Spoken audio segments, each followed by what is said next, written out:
नमस्कार श्रोते हो. दीपक रेगी कथाकथन चॅनलवर तुम्हा सगळ्यांचं मनापासून स्वागत.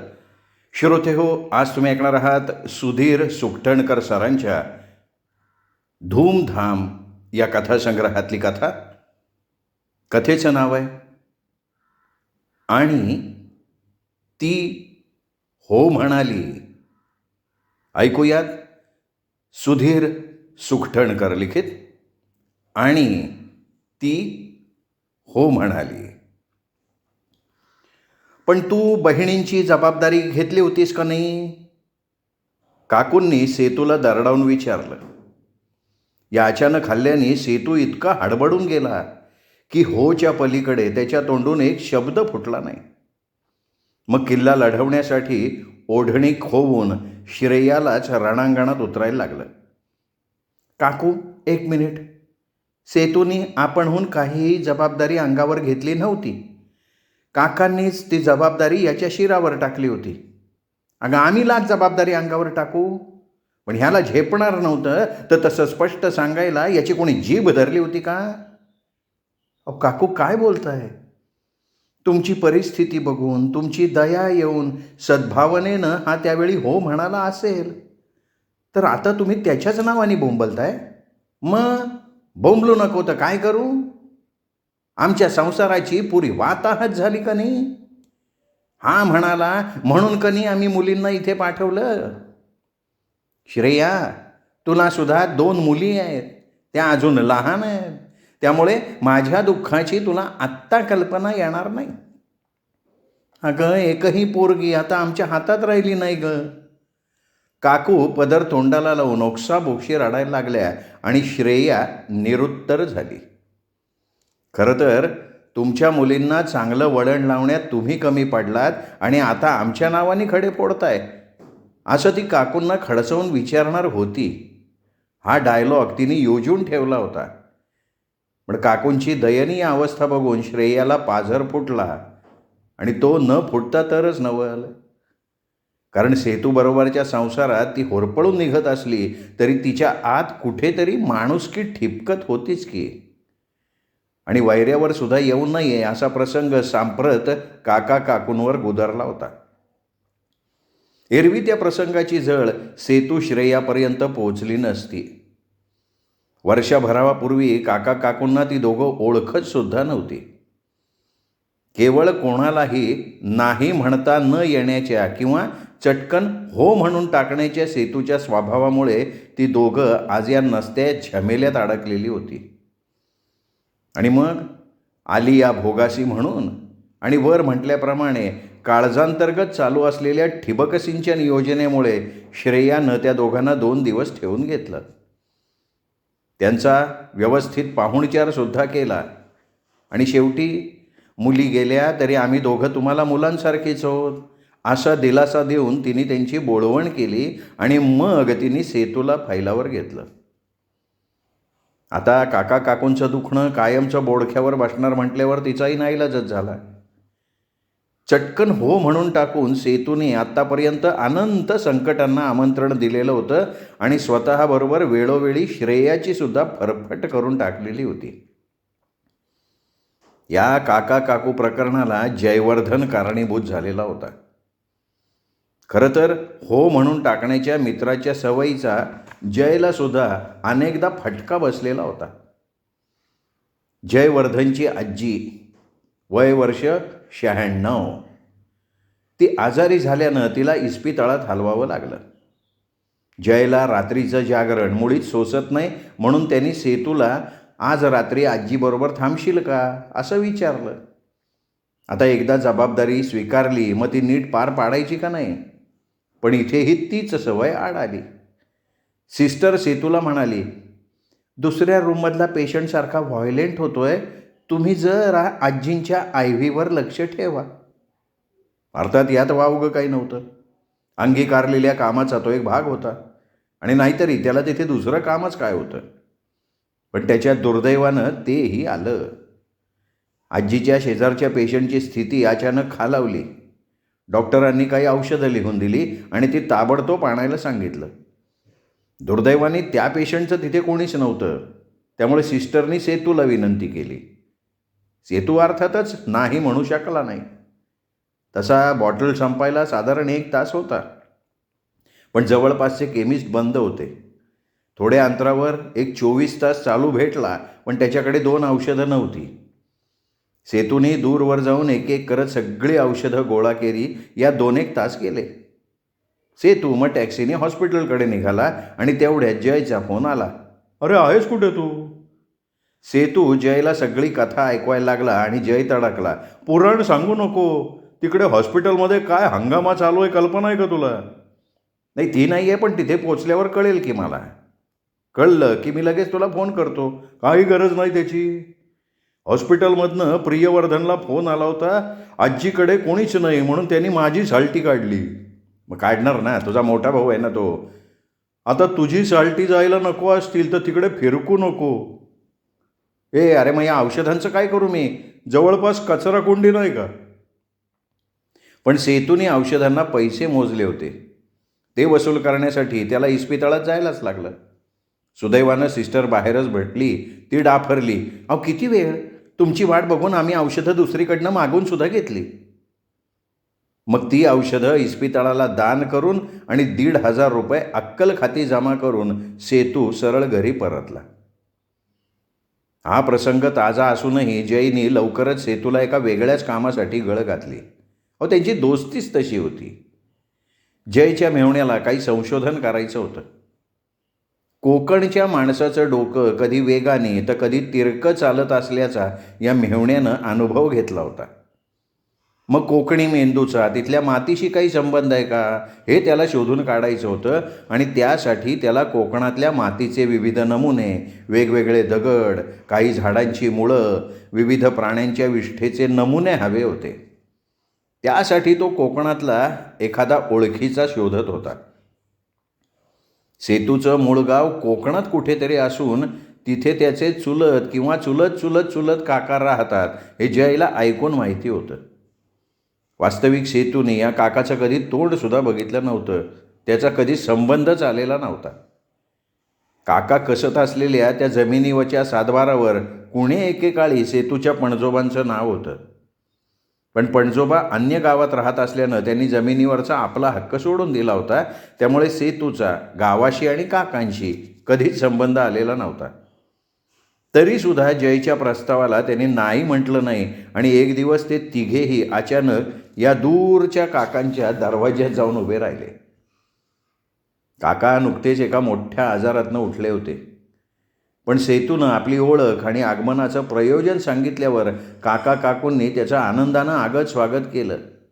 त्यांच्या कामासाठी काकांनी जमेल तेवढी मदत देखील केली. निरोप घेण्याची वेळ आली तेव्हा सेतूला जवळ बसवून काका म्हणाले, तुला अगदी देवानेच पाठवलं आहे रे बाबा. नाहीतर मी कधी तुझं नावही ऐकलेलं नव्हतं. हा ईश्वरी संकेत आहे असं मानतोय मी. माझ्या आत्ताच्या आजारपणातनं मी कधी उठेन असं मला वाटलं सुद्धा नव्हतं. पण आता झालात ना छान बरे काका. सध्या उठलो आहे रे. पण हे सरतं वय, त्यात ही मोठी व्याधी. तेव्हा एक चिंता मनाला सतत पोखरती आहे. कसली चिंता काका? मुलींची लग्न हीच ना. 3 मुली लग्नाच्या असताना एकुलत्या एका बापाची जन्मदात्या बापाची काय अवस्था होत असेल याची कल्पना मी करू शकतो काका. तर मुद्दा हा आहे की मला कोणाचाच आधार नसताना आणि आमचं मुंबईत दुसरं कोणीही नसताना तू देवासारखा धावून आलायस. आता तूच या तिघींचा वडील बंधू आणि ही जबाबदारी तू समर्थपणे निभावून नेशील असं माझं अंतर्मन मला ग्वाही देत आहे बरं. इतकं बोलून काकांनी डोळेच मिटले. हालचाल थांबली. सेतू घाबरला. त्यांनी घरातल्या सगळ्यांना हाका मारल्या. काकू, बहिणी, जय, त्याचा मेहुणा सगळे धावून आले. धाकटीनं प्रसंगावधान राखून काकांच्या डोळ्यांवर पाण्याचा हापका मारला आणि काकांनी डोळे उघडले.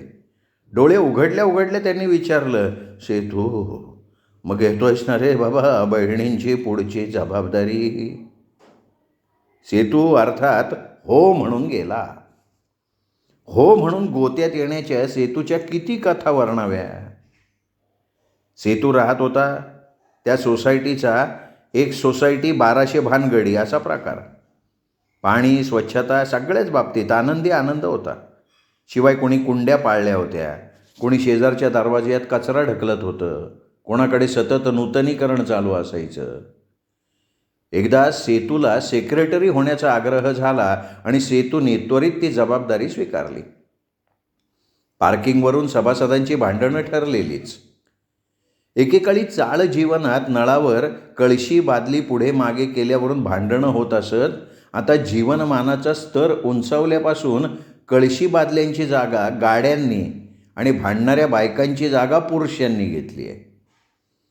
सोसायटीत गाड्या अंग चोरून उभ्या कराव्या लागत असल्यामुळे सकाळी सकाळी ही भांडणं निस्तरताना सेतूच्या नाकात दम यायला लागला. आत्तापर्यंत कैलासभूमी सोसायटीचा सेक्रेटरी कधी उपलब्धच नसल्यामुळे सदस्य आपापसात भांडत असत. आता सगळ्यांना सेतू आयता सापडला होता. गाड्यांच्या गोंधळामुळे सेतूला ऑफिसला नेहमी उशीर व्हायला लागला आणि नोकरी सोडणं काही शक्य नव्हतं. त्यामुळे सेतूने शेवटी सेक्रेटरी पदाला रामराम ठोकला. पण त्याआधी त्याच्या नावावर एक भानगड जमा झाली होतीच. धनावडे बाईंची कामवाली सोडून गेली होती. हा खरं तर सोसायटीच्या अखत्यारीतला विषय नव्हता, पण सेतू ना तो नाही म्हणू शकला नाही. मग घरोघरी जाऊन धनावडे बाईंना बाई मिळवून द्या अशी तो प्रत्येकीला विनंती करायला लागला. मग सेतू धनावडे बाईमध्ये आवाजावी रस घेतोय अशी सोसायटीत चर्चा चालू झाली आणि श्रेयासुद्धा ही गोष्ट कानाआड करू शकली नाही. श्रेयाला सेतूच्या चारित्र्याविषयी कधी शंका नव्हती.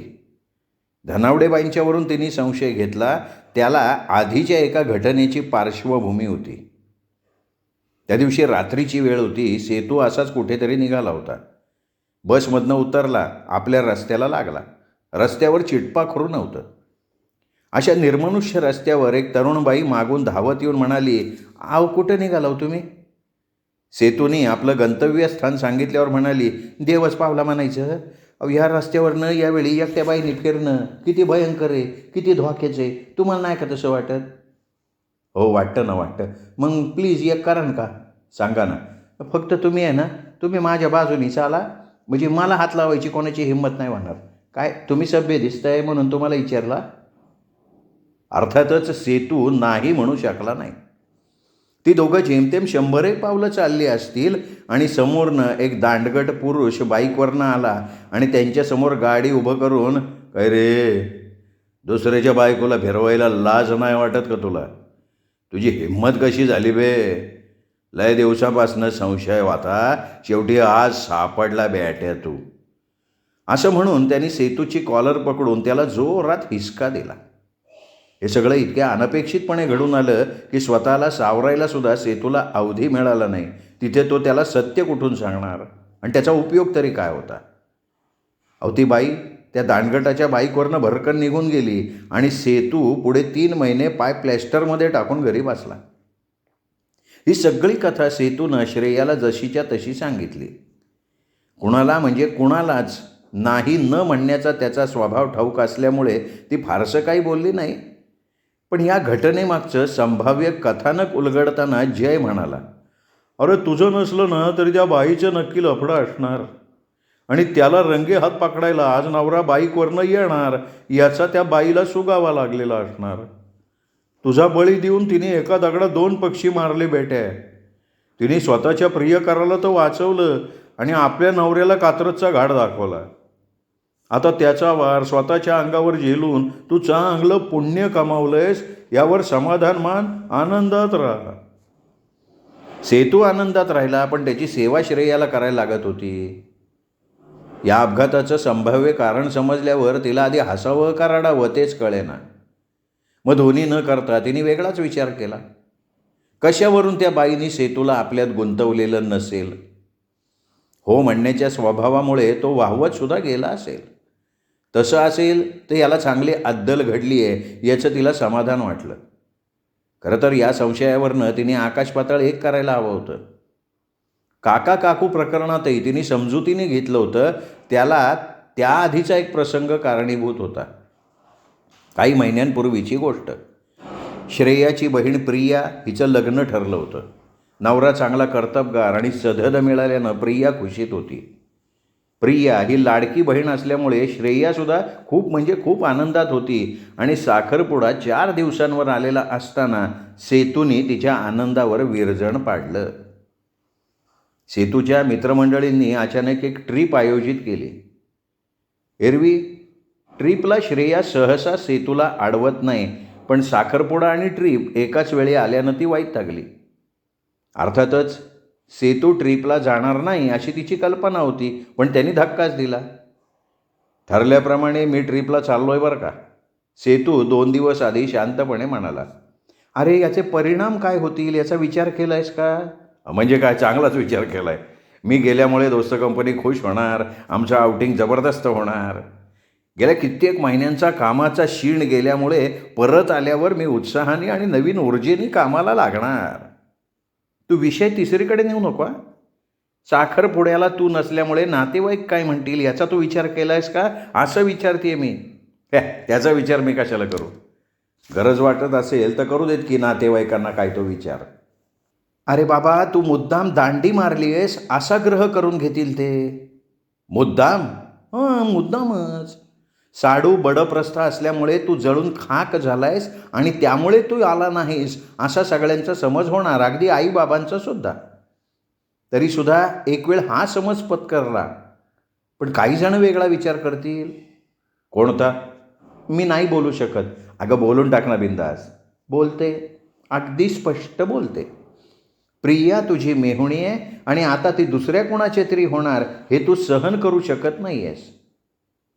थोडक्यात काय, साखरपुड्याला हजर न राहून चालणार नाही. अगं पण मी मित्रांना हो म्हणून बसलोय.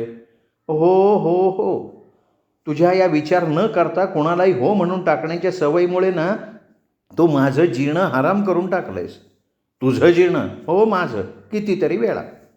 गेल्याच महिन्यात तुझ्या मावशीच्या नणंदेला दाम्पत्य हवं होतं. मला न विचारता तू सरळ तिला हो म्हणून बसलास. त्या दिवशी आम्हा मैत्रिणींची पार्टी ठरली होती. जाऊ दे ग, असल्या कुठं किरकोळ गोष्टी लक्षात ठेवतेस? संसारात हे चालायचं. ठीक आहे, या किरकोळ गोष्टी सोडून देऊ. पण आयुष्यातली माझी एक सुप्त इच्छा केवळ तुझ्या या सवयीमुळे अपूर्ण राहिली आहे हे मी कधीच विसरू शकणार नाही. हे बघ, तशी प्रत्येकाची काही ना काही सुप्त इच्छा असते, ती पूर्ण होते असं नाही. माझ्या वाढदिवसाला शहरभर शुभेच्छांचे फ्लेक्स झळकावेत आणि त्यावर मोठमोठ्या बॉलिवूडच्या स्टार्सचे फोटो असावेत अशी माझी सुद्धा सुप्त इच्छा आहे. हो का? हॉलिवूडच्या स्टारचे फोटो नकोत का तुला? अरे याला इच्छा नाही, याला दिवा स्वप्न म्हणतात. पण माझी इच्छा अगदी साधी होती रे, आणि ती तुझ्या या स्वभावामुळे पूर्ण नाही होऊ शकली. भोपटकर काकांनी तुझ्या बाबांना माझं स्थळ सुचवलं आणि तू मला न भेटता हो सुद्धा म्हणून टाकलं. अरे होकार प्रतीक्षेतला त्या हुरहुरीत सुद्धा एक गंमत असते रे. पण झटपट होकार देऊन तू न त्यातली सगळी मज्जा घालून टाकली. सॉरी चुकलं माझं. आपण आपल्या लग्नाचा रिमेक करू, मग बघ मी तुला कसा टांगणीवर ठेवतो ते. असो, यापुढे मी कोणालाही हो म्हणायच्या आधी किमान 10 वेळा विचार करीन. फक्त यावेळी मला पिकनिकला जाऊ दे. ऑफिसच्या महत्त्वाच्या कामासाठी मला तातडीनं बाहेरगावी जावं लागलं असं सगळ्यांना सांग. हे नाही तर असं कर, माझ्या एखाद्या नसलेल्या आत्याला किंवा मावशीला आजारी पाड. वाटलं तर मारून टाक. तो अधिकार मी तुला देऊन ठेवतो. श्रेयानं तो प्रसंग कसा तरी निभावून नेला. पण पुढे 2-3 महिने ती सेतूला त्यावरनं टोकत राहिली. पण 3च महिने. त्यानंतर लग्नाची धामधूम चालू झाली. निमंत्रण पत्रिका छापून आल्या आणि एक दिवस सेतूला कीर्तनेचा फोन आला. या कीर्तनेशी सेतूची पिकनिकमध्येच ओळख झालेली होती आणि नंतर ते दोघं एकमेकांच्या संपर्कात राहिले होते. कीर्तनेनी चौकशी केली. काय रे, तुझ्या होऊ घातलेल्या साडूचं नाव काय रे? सेतूनं नाव सांगितल्यावर त्याने विचारलं, नक्की आहे ना हेच नाव? अरे 100% नक्की. त्याचा व्यवसाय काय म्हणला रे तू? परदेशी गाड्यांचा मोठा बिझनेस आहे त्याचा. मग तो नक्की हाच आहे. आणि कीर्तनेनी पुढे जे काही सांगितलं ते फार धक्कादायक होतं. मध्यमवर्गीयांच्या पचनी पडणं तर फार कठीण होतं. या भावी साडूवर म्हणे काही 100 कोटींचं कर्ज होतं आणि किमान 15 बँकांनी त्याच्यावर कारवाई सुरू केली होती. आता कोणत्याही क्षणी त्याच्या बाबतीत काहीही घडू शकणार होतं. ते घडण्याआधी तो परदेशात कायमचा पळून जाण्याची शक्यता नाकारता येत नव्हती. ही बातमी समजल्यावर श्रेया, प्रिया आणि त्यांचे आई बाबा लगेच सावध झाले. त्यांनी बातमीची शहानिशा करून घेतली. तशी त्यांची ऐश्वर्य संपन्न राहणी बघून श्रेयाच्या मनात आधीच पाल चुकचुकली होती. म्हणे थोडक्यात लग्न मोडलं, प्रिया वाचली. सेतूने पिकनिकला हो म्हटलं नसतं तर गोवर्धन कुटुंबावर कोसळू घातलेल्या संकट मालिकेची श्रेया कल्पनाच करू शकत नव्हती. हो म्हणून टाकण्याच्या त्याच्या सवयीमुळेच त्यांनी काका काकूंचं लष्टक मागे लावून घेतलं असलं तरी ती सेतूवर वैतागली सुद्धा नाही. त्याला ही पार्श्वभूमी होती. पण काका काकूंच्यावर सांप्रत असा कुठला प्रसंग गुदरला होता आणि तोही सेतूमुळे. चुलत बहिणींच्या लग्नाची जबाबदारी स्वीकारून सेतू मुंबईत परतला आणि काही दिवसात काकांनी मुलींच्या लग्नासाठी खटपट करावी म्हणून सेतूच्या मागे तगादा लावून टाकला. अर्थात यात त्यांचं काही चुकत होतं असं नाही. तिन्ही मुलींच्या चिंतेनं ते दोघं हैराण झालेले होते. शेवटी श्रेयाच्या परवानगीनं सेतूने मोठी इना हिला बोलवून घेतलं. लग्न जमवण्याच्या खटपटीत आधी नोकरीला लावण्याचं कलम अंतर्भूत होतंच. नोकरी असल्याशिवाय लग्न कसं जमणार? गावात राहून सुद्धा काकांनी मुलींना शिकवलं होतं. मोठ्या दोघी इना आणि रीना पदवीधर होत्या. तिसरी टीना शिकत होती. तिघीही नेट वापरू शकत होत्या. गावात वाढलेल्या असल्या तरी त्या मागास राहिलेल्या नव्हत्या. इना आणि रीना नेटवरून नोकरीसाठी प्रयत्न करतच होत्या. इना श्रेया सेतूकडे येऊन धडकली. गावी सगळ्यांचा दिवस पहाटे सुरू होतो. इना सवयीनुसार इथे पहाटे उठून बसायला लागली. बरं बाई, उठली तर उठली, पण स्वस्थ बसायला काय घेशील? पण इना पहाटेच TV लावून बसायला लागली. रात्री ती लवकर झोपत असल्यामुळे कार्यक्रमाचं रेकॉर्डिंग करून इना ते पहाटे बघत बसायची. त्यामुळे श्रेयाची झोपमोड व्हायला लागली. तीही साखर झोपमोड. बरं, ही TV समोर गप्प बसेल का? तर तेही नाही. कार्यक्रमांवर तिची सतत शेरेबाजी चालू राहायला लागली. शेवटी न राहून श्रेयाने एकदा तिला विचारलं, का गं एवढ्या लवकर का उठून बसतेस? बाबांनी आम्हाला मुद्दाम लवकर उठायची सवय लावली आहे. उद्या सासरी गेल्यावर लवकर उठताना त्रास होऊ नये म्हणून. इनाने स्पष्टीकरण दिलं, पण श्रेयाला एक प्रश्न पडलाच. अगं बाई, पण नवऱ्याला उशिरापर्यंत झोपायची सवय असेल तर मग मी झोपून राहीन. त्याचं सुख ते माझं सुख. इथे इनानी जीभ चावली. लाजली. अगं मग TV बघताना निदान गप्प बसून बघावा ना. का म्हणून? त्यांनी मालिकेत काहीही दाखवायचं आणि आपण गप्प बसायचं का? लोकांच्या असं गप्प बसण्यामुळे TVचे कार्यक्रम बिघडत चाललेत. या उत्तरावर श्रेयाने गप्प बसणं पसंत केलं. इनाची TV सरिता दिवसा अखंड वाहत असल्यामुळे मुलांच्या अभ्यासावर परिणाम व्हायला लागला. त्यावर इनाचं म्हणणं होतं की गावाला आमच्याकडे सुद्धा ना वीज असली की TV सतत चालू असतो, तरी आम्ही अभ्यास केले. बाबांचं नेहमी सांगणं असतं, ध्येयपूर्तीच्या आड येणाऱ्या अडथळ्यांच्याकडे लक्ष देऊ नये. सध्या TV जास्तीत जास्त बघून घेणं हे माझं ध्येय आहे. नोकरीला लागल्यावर मला कुठे TV बघायला मिळणार आहे? थोडक्यात इना ही मोठी डोकेदुखी होऊन बसली. अर्थात इनाचे नेटवर नोकरीसाठी प्रयत्न चालूच होते आणि एक दिवस त्या प्रयत्नांना यश आलं. TVला विश्रांती मिळायला लागली. पण तेवढ्यात रीनाला सेतूकडे पाठवण्याच्या काकांच्या हालचाली सुरू झाल्या. तेव्हा मात्र श्रेयाने तोडगा काढला. हल्ली नोकरी करणाऱ्या मुली भाड्याचं घर घेतात, स्वतंत्र राहतात. या प्रस्तावाला सेतूने लगेच हो म्हणून टाकलं आणि इना रीना भाड्याच्या घरात राहायला लागल्या. तिथे समोर करण नावाचा तरुण राहत होता. त्याची आणि रीनाची जमली गट्टी. या तिन्ही बहिणी देखण्या होत्या. त्या चेहऱ्यावर अप्रदूषिततेचं ग्रामीण तेज. त्यामुळे हा किरण रीनाच्या प्रेमात न पडता तर नवल. करणनी महत्प्रयासाने कुठून तरी IPLची तिकीटं हासिल केली, ती सुद्धा पॅव्हेलियनची. TVमुळे रीनाला क्रिकेट परिचित होतं. ती मॅचला गेली. त्या सामन्यात झिम्बाब्वेच्या एका खेळाडूनं चौकार षटकारांची आतषबाजी करून 28 चेंडूत शतक झळकवलं. त्याच्या खेळावर रीना इतकी फिदा झाली की तो तंबूत परतताना धावत जाऊन तिने त्याचे हात हातात घेतले, त्याचं अभिनंदन केलं. त्याने तिला चक्क मिठीत घेतलं. मिठीतून बाहेर पडल्यावर ती बोलून गेली, I love you. I too. त्यांनीही पटकन प्रतिसाद दिला. तेवढ्यात त्याचं अभिनंदन करायला त्याच्या भोवती गराडा पाडला. त्याही स्थितीत आत जाताना त्यांनी रीनाला आपण येईपर्यंत तिथेच थांब अशी खूण केली. पॅड सोडून 5 मिनिटात तो परतला. त्यांनी तिचा मोबाईल नंबर घेतला, स्वतःचा नंबर तिला दिला. हा सगळा प्रकार हा करण बिचारा स्थिमीत होऊन बघत राहिला. केवढी खटपट लटपट करून त्यांनी पॅव्हेलियनची 2 तिकीटं मिळवली होती. रीना तिकीटं बघून हापकून गेली होती. त्यामुळे करणला आपल्या धडपडीचं चीज झालं असं वाटलं होतं.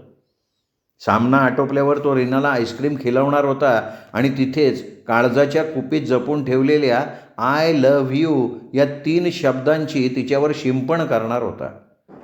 पण त्याआधीच हार्डी रिचर्डशी तिने त्याच जादुई शब्दांची देवाणघेवाण करून टाकली. मेहनत करे मुर्गी, अंडा खाय फकीर अशी त्याची स्थिती झाली.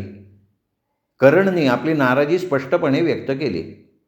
म्हणजे काय? माझं वागणं तुला आवडलं नाही का? तुझ्याकडनं ही अपेक्षा नव्हती. करणला वाटलं होतं हार्डी 2 दिवसात झिम्बाब्वेला निघून जाईल आणि यांचं प्रेम संपुष्टात येईल. दोघांच्या प्रेमात भाषेचा अडसर होताच. एक तर हिचं मराठी इंग्रजी, त्यात इंग्रजी बोलायचा सराव नाही. पण प्रेम असल्या अडसरांना भीक घालत नसतं. यथावकाश लग्न करून रीना झिम्बाब्वेला गेली. काका काकूला हे अजिबात आवडलं नाही. ते मुंबईला फिरकले सुद्धा नाहीत. करण हा धक्का अजिबात सहन करू शकला नाही. या दुःखाचा विसर पडण्यासाठी त्यांनी दारूला जवळ घेतलं. तो ऑफिसला जाईनासा झाला. त्याची नोकरी गेली. आपल्या बहिणीमुळे त्याचा देवदास झाला. रीनाला आपण इथे आणलं त्यामुळे त्याच्यावर ही पाळी आली म्हणून इनाने 10 वेळा स्वतःच्या थोबाडीत मारून घेतलं. आणि करणला या दुःखातनं बाहेर काढायचा तिने विडा उचलला. ऑफिसमधून आल्यावर ती त्याला जास्तीत जास्त वेळ द्यायला लागली.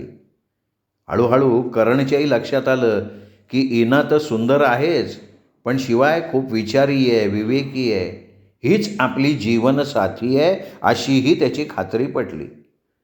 हा करण बेकार तर होताच, पण 1 नंबरचा आळशी होता. इनाच्या जीवावर मजा मारायला त्याला जरासुद्धा काही वाटत नव्हतं. आता अशा माणसाला काका काकू कशी काय आपली मुलगी देणार? आणि मुलीनं त्याच्याशीच लग्न केल्यावर ते तिला कसं काय माफ करणार? इनानं टीनाला सुद्धा बोलवून घेतलं. खरं तर तिचं शिक्षण पूर्ण झालं नव्हतं. तिने अभिनय क्षेत्र नक्की केलं होतं. गावी असल्यापासून तिने फेसबुकवरनं ओळखी करून घेतल्या होत्या. ती ऑडिशन पार करू शकली नाही, पण तिला बघताच दिग्दर्शकानं हे रत्न अजिबात हातातून जाऊ द्यायचं नाही असा निश्चय करून टाकला. त्यांनी तिला किरकोळ कामं देऊन कायम आपल्याबरोबर राहायची अट घातली. तिलाही मोठमोठ्या नटनट्यांच्यात वावरायला मिळायला लागलं. त्यांच्याबरोबरचे सेल्फी तिला इंस्टाग्रामवर टाकता आले. आता टीनासारख्या मुलीला आणखीन काय हवं असणार? काका काकू तिथे मुलींच्या या प्रतापांमुळे अगदी हतबल झाले. काय करावं ते त्यांना सुचेना. आपण मुलींना मुंबईला पाठवून घोडचूक केली हे त्यांच्या लक्षात आलं. अर्थात सेतूच्या भरवशावर त्यांनी मुलींना पाठवलं होतं. ते सेतूला जाब विचारायला आले ते तेव्हा. पण गावी परतल्यावर जेव्हा त्यांनी सगळ्या गोष्टीचा शांतपणे विचार केला तेव्हा आपलीच नाणी खोटी असल्याचं त्यांच्या लक्षात आलं. आपण खस्ता खाऊन ज्यांना वाढवलं, शिकवलं त्यातल्या एकीनेही आपल्याला जुमानू नये याचं त्यांना प्रचंड दुःख झालं. त्यांचा माणूस या जमातीवरचाच विश्वास उडाला. त्यांचा जगण्यातला रसच निघून गेला. त्यांना विरक्तीच आली. त्याच सुमारास नाशकात कुंभमेळा भरला होता. पूर्वजन्मीचं पाप धुवून काढायला ते तिथे गेले. तिथे त्यांना भेटला एक साधू. त्या साधूला भूत अचूक सांगता येत होतं. तो काकांना म्हणाला, तुमच्या आजोबांनी त्यांच्या भावाची जमीन हडप केली आहे, त्यामुळे तुमच्या वाट्याला हे भोग आलेत. त्यांच्या वाट्याचा अर्धा हिस्सा त्यांच्या वारसदाराला परत करून टाका. काकांनी विचार केला, अर्धाच कशाला? सगळीच प्रॉपर्टी देऊन टाकू. आपण संन्यस्त जीवन जगू. सगळे पाश तोडल्याखेरीज आपली समाधी लागणार नाही. त्यांनी ताबडतोब सेतूला बोलवलं. घरासकट 7-12 सकट सगळी कागदपत्र त्याच्या नावावर करून दिली. सेतूच्या नावावर जमीन झाली आणि सेतूला देखभालीसाठी वरचेवर गावी जाणं क्रमप्राप्त झालं. पण तो तरी किती वेळा गावी जाणार? त्याला ऑफिस होतं, बायको मुलं होती, मित्र होते आणि कोणाला तो नाही म्हणू शकत नव्हता. त्यामुळे मध्ये वर्षभर तो गावी जाऊच शकला नाही. पण मग तेवढ्या वेळा तिथे झाली घुसखोरी. काय करावं हे त्याला सुचेना. खास मित्र म्हणून जयला तो हे सगळं सांगत होता. जय म्हणाला, तुला गावी जायला वेळ नाही, शिवाय गावकऱ्यांशी 2 हात करणं तेरे बस का काम नाही. नाही ठीक आहे, मग मी करू काय? येईल त्या भावात जागा काढून टाक, एकदाचा या त्रासातून मोकळा हो. अरे पण जागा घेणार कोण? शिवाय गिरायकांना जागा दाखवायला मला 17 वेळा गावी जायला लागेल, ते कसं जमणार मला? शिवाय एखाद्यानं जागा पडेल भावात मागितली तर त्याला मी माझ्या स्वभाव धर्मानुसार नाही म्हणू शकणार नाही ना. तेही खरंच आहे. माझ्या मनात एक विचार येतोय बरं का. केवळ माझ्यामुळे तू या झमेल्यात अडकलायस, त्यामुळे त्याचं प्रायश्चित्त मीच घेऊन टाकतो. कसं काय तू प्रायश्चित्त घेणार? तुझी जागा विकत घेतो मी. आतापर्यंत मी कुणाला नाही म्हटलेलं नाही आहे. गेल्या वेळी मी तुला हो म्हणालो आणि हे गावचं लचांड माझ्या मागे लागलं. आता ते मी तुझ्या गाळ्यात मारून आपल्या दोस्तीला काळीमा फासू का? नाही नाही, ते कदापि शक्य नाही. ठीक आहे, तरीसुद्धा विचार कर, सांग मला. खरं तर आयतं मिळालेलं गावचं घर सोडून द्यायचं सेतूच्या अगदी जीवावर आलेलं होतं. पुढे मागे मोकळ्या हवेत जाऊन राहायची त्याची इच्छा होती. तिथे एक दुकान टाकायचं. ते सकाळी आरामात 10 वाजता उघडायचं, 12 वाजता बंद करायचं. पुन्हा संध्याकाळी 5 वाजता ते उघडायचं, संध्याकाळी 7 वाजता बंद करून घरी यायचं. तिथेच मित्रमंडळी जमवायची, दुकानात गप्पांचा फड रंगवायचा. हे असं त्याचं स्वप्न. थोडक्यात काय, तर गावी जाऊन त्याला सुखात निवांत राहायचं होतं. तेही नाही जमलं तर पुढे मागे जागा विकून खूप पैसे मिळवायचे आणि मग इथे सुखात राहायचं, असा पर्यायी विचार त्यांनी करून ठेवला होता. आणि आता जय त्याच्या स्वप्नावर विरजण पाडू पाहत होता. हे तो श्रेयाकडे बोलला तर श्रेया त्याला म्हणाली, हे बघ, उद्याचा विचार करण्यापेक्षा आजचा विचार महत्त्वाचा. तू जयला सरळ हो म्हणून टाक. तरीसुद्धा सेतू तयार झाला नाही. मग शेवटी श्रेयानं जयला हो म्हटलं. या झंझटातून मोकळं व्हायला श्रेया इतकी अधीर झाली होती की जयनं देऊ केलेल्या किमतीला तिने तो व्यवहार करून टाकला. तसं पाहिलं तर हिना फक्त 1 महिना तिच्याकडे राहिला होती इतकंच, पण त्या बदल्यात 5.5 लाख रुपये हा सौदा तिला खूप किफायतशीर वाटला. असंच 1 वर्ष गेलं आणि एक दिवस जय पेढे घेऊन आला आणि म्हणाला, आज मी तुमच्या दोघांचे आभार मानायला आलोय बरं का. काय आहे, आपल्या गावात वीज निर्मितीचा मोठा प्रकल्प येतोय आणि आपली जमीन त्या प्रकल्पात जातीये, पण मला त्याचे 57.5 लाख रुपये मिळणार आहे. जय पेढे देऊन निघून गेला आणि सेतू आणि श्रेया कितीतरी वेळ एकमेकांकडे बघत राहिले. श्रोते हो, तुम्ही ऐकत होतात सुधीर सुखटणकर लिखित आणि ती हो म्हणाली. कथा कशी वाटली? विनोदी कथा तुम्ही कमेंट करून जरूर कळवा.